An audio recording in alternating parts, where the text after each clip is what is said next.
अस्सलाम वालेकुम। इस वीडियो में हम पढ़ेंगे कार्डियोवैस्कुलर डिसऑर्डर्स। कार्डियोवैस्कुलर डिसऑर्डर्स बहुत ही इंपॉर्टेंट टॉपिक है सर्कुलेशन का, जो चैप्टर नंबर 12 हम फर्स्ट ईयर बायोलॉजी का स्टडी कर रहे हैं। इसका बहुत ही इंपॉर्टेंट टॉपिक है कार्डियोवैस्कुलर डिसऑर्डर्स।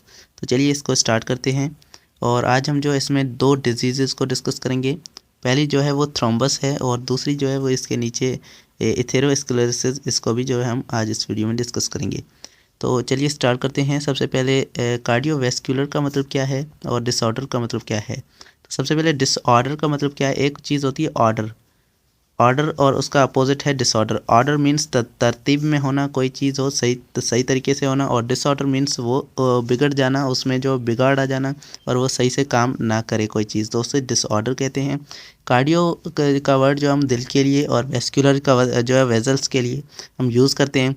तो the disease of heart, blood vessel and blood circulation, और वो डिजीज़, वो बीमारियां जो हार्ट में हो रही हैं, ब्लड वेजल्स में हो रही है और ब्लड की सर्कुलेशन के अंदर जो है वो ऐसी जो है वो मुश्किलें आ रही हैं, आज generally termed as a cardiovascular disorder. तो इन्हें जो है वो ऐसी बीमारियां कहा जाता है, कार्डियोवैस्कुलर डिसऑर्डर्स कहा जाता है। जो ब्लड वेजल्स के अंदर हो, ब्लड की सर्कुलेशन के अंदर हो या फिर हार्ट के अंदर हो, तो ये सारी बीमारियाँ जो है वो कार्डियोवैस्कुलर डिसऑर्डर्स कहा जाता है इनको। उसके बाद आते हैं सबसे पहली डिजीज़ के ऊपर, जिसका नाम है थ्रोम्बस। थ्रोम्बस क्या है। सबसे पहले the formation of blood clot. Thrombus ये क्या है, एक किस्म का ब्लड क्लॉट है। अब ब्लड क्लॉट का मतलब क्या है, ब्लड जो है वो क्लॉटिंग करता है, मतलब जमा होता है किस जगह पे। हमारे पास ये एक वेज़ल है और यहाँ पर अगर कोई वेज़ल जो है रप्चर हो गई है, कहीं से जो है ब्लड बाहर जा रहा है, तो हमारे ब्लड के जो है पार्टिकल्स आते हैं, यहाँ पर जमा होते जाते हैं और इस पूरी जगह को जो है एक किस्म का जो है वो ऐसे बंद कर देते हैं ताकि हमारा ब्लड जो है वो बाहर ना जा सके और बॉडी से ज़ाया ना हो ब्लड। तो ये जो ब्लड क्लॉटिंग के फैक्टर्स होते हैं बहुत ही इंपॉर्टेंट होते हैं, लेकिन यहाँ पर जो है वो इसके कुछ डिसऑर्डर्स हो रहे हैं हमारी ब्लड वेजल्स के अंदर। वो कैसे हो रहे हैं आइए पढ़ते हैं। Thrombus within a intact blood vessel is initiated by atherosclerotic प्लैक्स। तो इसके अंदर क्या है, एक किस्म के प्लैक्स बन जाते हैं, मतलब एक किस्म के हमारी वेजल्स के अंदर जो है वो एक किस्म के ऐसे प्लैक्स बन जाते हैं। और ये जो है इसके अंदर कुछ जो है वो क्लॉटिंग फैक्टर्स बन जाते हैं। तो ये जो है वेजल्स की मेम्ब्रेन के अंदर होता है। The प्लैक्स when destroy the endothelium of the blood vessel, platelets gather together damage the initiate the process of clot called thrombus. तो यहाँ पर जो है वो क्या हो रहा है, तो यहाँ पर हम जो है एक ब्लड वेजल ड्रा करने की कोशिश करते हैं और इसकी जो है ये इनर मेम्ब्रेन है। इनर मेम्ब्रेन क्या होती है, इनर मेम्ब्रेन हमारी जो है वो एंडोथेलियम होती है और एंडोथेलियम जो है वो एंडोथेलियल सेल की बनी होती है और ये जो इसकी बाहर की मेम्ब्रेन्स हैं। तो ये जो अंदर की मेम्ब्रेन है, इस मेम्ब्रेन के यहाँ पर जो है वो ऊपर जो है वो एक छोटा सा हमारा जो है वो बन जाता है, थ्रोम्बस बन जाता है, एक प्लैक बन जाता है और ये मेम्ब्रेन जो है वो उसके ऊपर से जा रही होती है। और जब ये प्लैक बढ़ जाता है और ये मेम्ब्रेन जो है वो टूट जाती है, तब जाके जो है वो प्लेटलेट्स को पता चलता है और वो आकर जहाँ पर अट्रैक्ट करते हैं, और प्लेटलेट्स जैसे ही अट्रैक्ट करते हैं तो सारे प्लेटलेट्स जो है वो यहाँ पर जमा होते जाते हैं और ये सारी ब्लड वेजल जो है वो या फिर ब्लॉक हो जाती है या फिर ये जो है यहाँ पर जो है ब्लड का फ्लो जो है वो रुक जाता है, मतलब ब्लड का एक किस्म का क्लॉट हो जाता है। तो इसे जो है वो थ्रोम्बस कहते हैं। Thrombus and embolus are potentially life threatening process. ये जो है वो ज़िंदगी ख़तरे में डालने वाले जो प्रोसेस हैं, मतलब ऐसे जो प्रॉब्लम्स हैं that increase the risk of having a heart attack. तो ये जो है ब्लड वेजल्स बंद हो जाती हैं, इसकी वजह से जो है इंसान को हार्ट अटैक भी हो सकता है और स्ट्रोक भी हो सकता है। Thrombus happens when a blood clot और thrombus grows in blood vessels.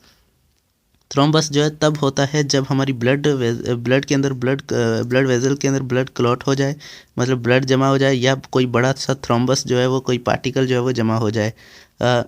This can reduce the blood flow. ये जो है ब्लड के फ़्लो को कम भी कर सकता है। मिसाल के तौर पे ब्लड के अंदर जो आधा है, इतना बड़ा जो है थ्रोम्बस बन चुका है, अब जो है ये ब्लड के फ़्लो को यहाँ पर कम करेगा, डिफ़िकल्टी आएगी ब्लड के फ़्लो करने में, तो ब्लड फ्लो को ये कम करता है। An embolus is a foreign material that travel within the body, it becomes struck severely block the flow of blood.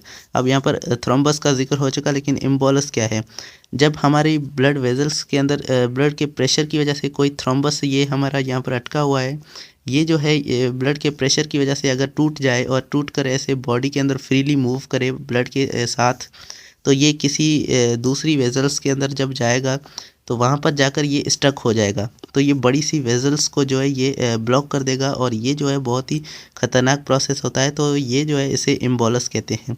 तो एम्बोलस क्या है, एक टूटा हुआ पार्टिकल जो ब्लड वेजल्स के अंदर जमा हो जाता है और उसे ब्लॉक कर देता है। This issue is called embolism. तो इसे जो है एम्बोलिज्म कहते हैं। ये हमारे पास जो है, तो इस पिक्चर में आप देख सकते हैं कि यहाँ पर जो है आपको एक थ्रोम्बस जो है वो दिखाया गया है।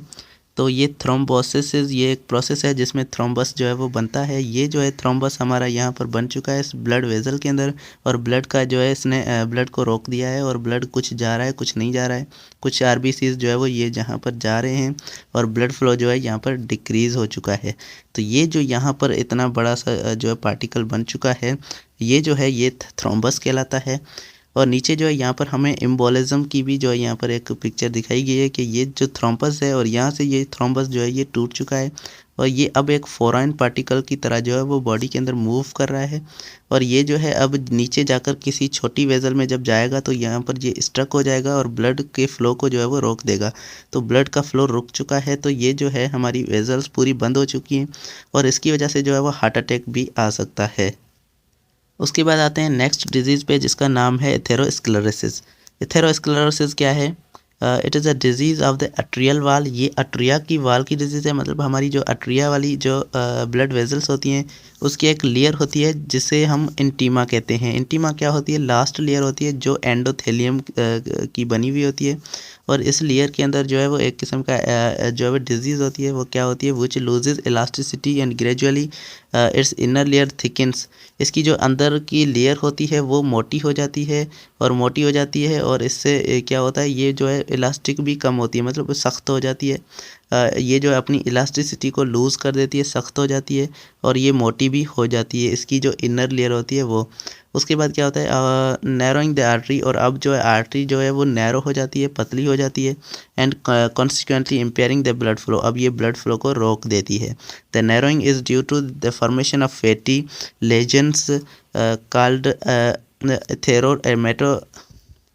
एथेरोमेटस और प्लैक्स। तो ये भी एक किस्म के प्लैक्स होते हैं in the inner lining of the arteries. तो inner lining of the arteries के अंदर अब देखते हैं कैसे।